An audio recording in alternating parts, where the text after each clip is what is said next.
Today we're going to be taking a look at how to nest clips in Premiere Pro and how you can reverse that and unnest the sequence and get your original footage back. We'll also look at some ways you can use nested sequences in your workflow to make your editing life easier. So let's show you first how to actually nest a clip.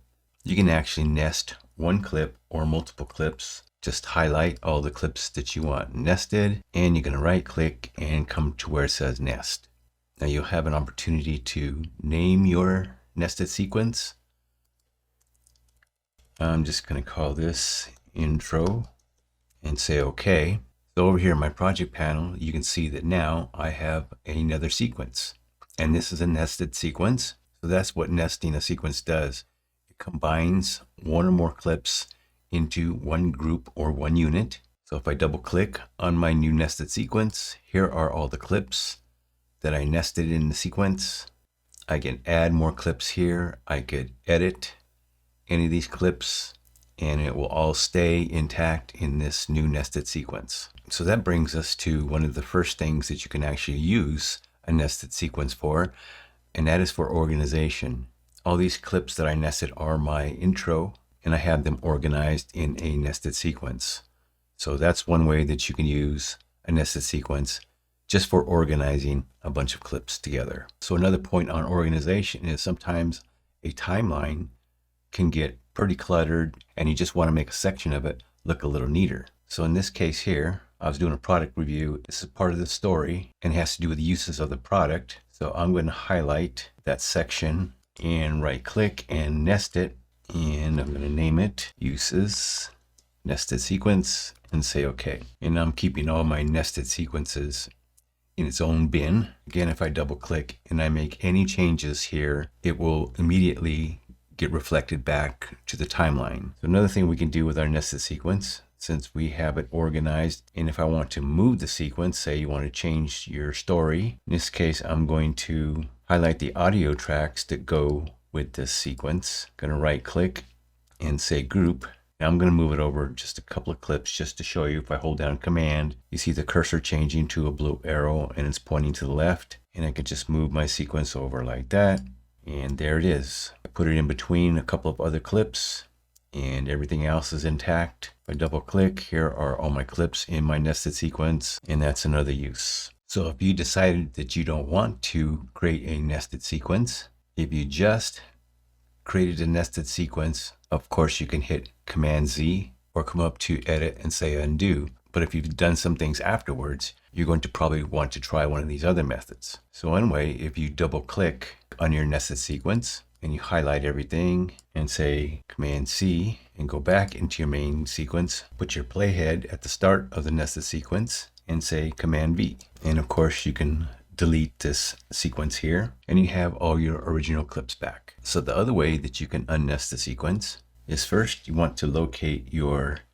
nested sequence in your project panel, and if you don't know where that is and you want to locate it, right click on your nested sequence and go to Reveal in Project, and over here in our project panel, here it is. And if you just drag your nested sequence over to your timeline, it drags it as another sequence. But what you want to happen is when you drag your nested sequence over, you want your clips to come onto the timeline. So up here, this blue button, it says Insert and Overwrite Sequences as Nests or Individual Clips. When you click on this and it turns white, and now when you drag your nested sequence over to your timeline, your clips come over and you can put them over your nested sequence. And then you can delete your nested sequence on the timeline, and you can also delete it from your project panel, and you had all your edits are back on your timeline before you created your nested sequence. So that's two ways to unnest your sequence. Another way to use a nested sequence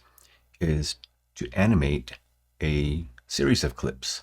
I have a still image here on the timeline and some text that comes in, and I'd like to animate just this group of clips. So if I highlight these clips, right click and say nest and name it and say OK, and I can come over here to my effects controls and click on the toggle animation. It created my first keyframe. I'm going to bring my still all the way out, bring my playhead over a little bit here, add another keyframe, and let's slide this over just so it's kind of in the center, and I'll play that. There's my animation. If I double click on my nested sequence, all the clips in the nested sequence here, I would have had to done some sort of animation to each clip. But since it was an animated sequence, I could do the whole thing at once. So that was just an easy example to show animation using a nested sequence. If you're getting value out of this so far, hit that like button and consider subscribing. In this clip, this is just a drive I was on. I wanted to add some text, and I added an adjustment layer to do a little bit of color grading here. Not too much, but what I want to do is I want to fade in and fade out.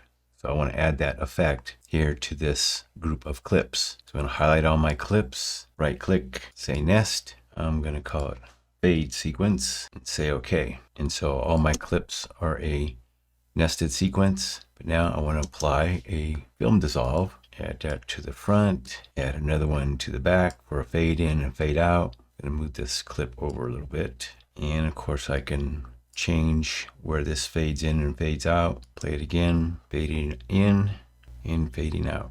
Again, another way to group some clips together and then apply an effect to a nested sequence. So another way to use nested sequences is to nest either a long clip or a group of clips together before you make adjustments. Now normally I would do something like you have your clips here and I've already added a lumetri color effect on each of them. If I want to come in here and make cuts, make jump cuts here and there, move some clips, make different adjustments. But now if I want to change the color grade, I have to go to each clip and change them individually. So now a better way would be to highlight all the clips on my timeline and say nest, and we'll call this color grade and say okay.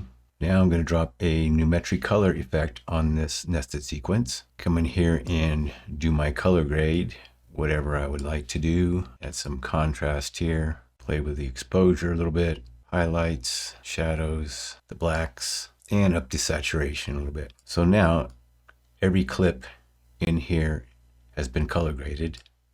I can go back in, double click, and I can make more jump cuts, and I can move clips around, make any other adjustments. I can close my nested sequence, and you can see that the duration has changed, and all I need to do is pull this over. If I need to make any color grade adjustments, I can go back into my lumetri color effect. If I want to change the exposure a little bit, maybe I don't want it quite as saturated, and so anytime that I change anything in my color grade, it will affect all the clips at the same time, no matter what order I put them in or no matter what I did to them. So here I have a clip. I want to slow down the liquid coming out of the bottle, and I want to stabilize the clip a little bit. I don't mind movement too much. We'll try and stabilize it. So if I right click on this clip and I come down here to speed and duration, say I want to take it down 40% and say okay. So that's slowed it down. But now I want to stabilize it. Like I say, I don't mind too much of the motion, but let's make it a little bit more stable. And I've already searched for warp stabilizer. I'm going to bring that onto my clip, and we get a warning saying warp stabilizer and speed cannot be used on the same clip. So to get around this, I've already applied my speed, and I'm going to cut this clip down just for time's sake. And now I'm going to nest this clip, and we're going to call it warp nested sequence. I've already searched for warp stabilizer in my effects panel. I'm going to drag it on to my nested sequence, and this time we're not getting an error message. It is analyzing it in the background, stabilizing. So again, we had our clip that we imported in. We slowed it down to 40%. Then we nested it and applied warp stabilizer, and we did not get the error. Another way to use nested sequences. If you want more tutorials like this, click or tap on one of the videos on the screen now. If you haven't already, subscribe, like, and share this video. And remember, it's never too late to learn. Thanks for watching. See you in the next video.